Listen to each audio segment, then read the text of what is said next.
And welcome back to my film and TV channel. You're all staying safe and well. We're going over to Disney Plus today, yes. So we're going to have a look at Disney Plus and a British-based historical fantasy adventure, yes. So we're going to have a look at something that was available from the 29th of March 2024. I'm recording this as at the 11th of April 2024. So it took me a week or two just to get around to watching this. All episodes are available. It's 8 episodes. I'm going to look at something that was formerly called The Ballad of Renegade Nell, but simply can just be called Renegade Nell. Yes, why mess around with too many words? So we'll have a look at that today. Please, if you're new to the channel, push that subscribe button, push the bell notifications. Everything film and TV, series like this, reviews, film reviews, information, blogs, lots of different things.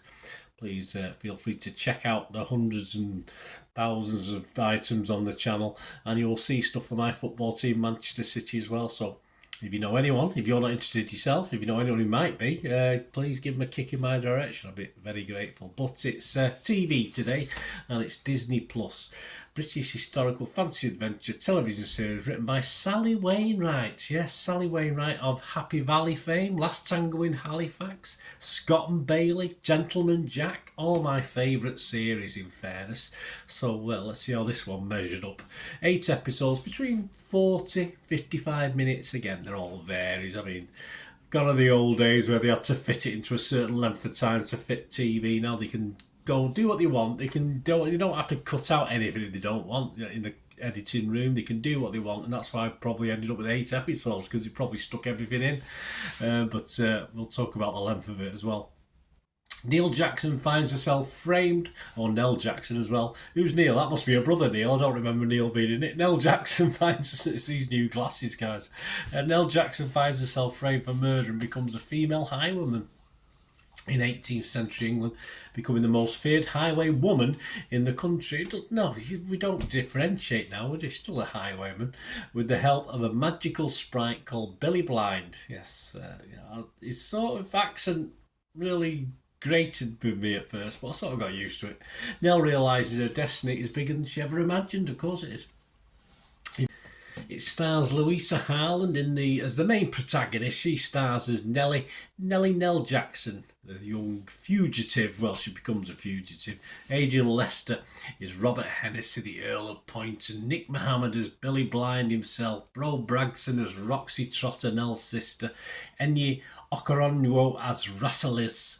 Craig Parkinson as Sam Trotter, Nell's father. Florence Keane as George Trotter, Nell's sister. George, yeah, that's right. Frank Delane as Charles Devon, who totally threw me that. My thoughts on this. I do like Renegade Nell. It does suffer from meandering at times. As I say, I think the 8 episode series is just too long for it.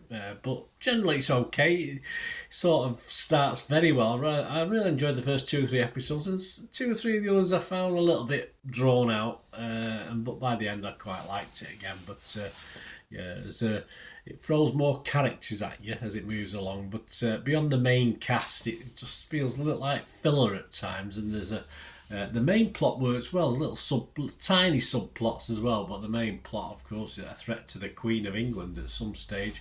But of course, we do get a multicolour explosion of extras for this that perhaps could have been put into other things, could have concentrated on certain other things, as in the supernatural element of this, which I quite liked.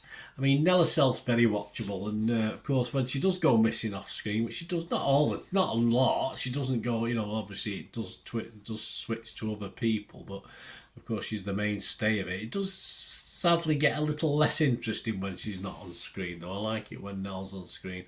And as I said, that supernatural element plays out really well. I would have liked a bit more emphasis on that rather than some of the filler, perhaps. Would have liked to have seen that element come into it a little bit more, because I think that was scary, but in a good kids way as well. It's Disney Plus, but it's like that sort of the scariness that you can sort of let not dead young kids watch, of course, but younger kids watch. But a nice attempt from Sally Wainwright to do something just a little bit different from what things I quoted early on. Sadly, this for me is probably a weakest product of all those I've already mentioned. But because the standards are so high, in my opinion anyway, that this is still very watchable nonetheless. So I liked it. My scores for this would be positive on Metacritic, fresh on Rotten Tomatoes, and I'm going to give this a healthy 6.5 out of 10. What are other people thinking? Well, Rotten Tomatoes, as I'm recording this, 84% of just 25 critics were positive, but that's good, that's okay.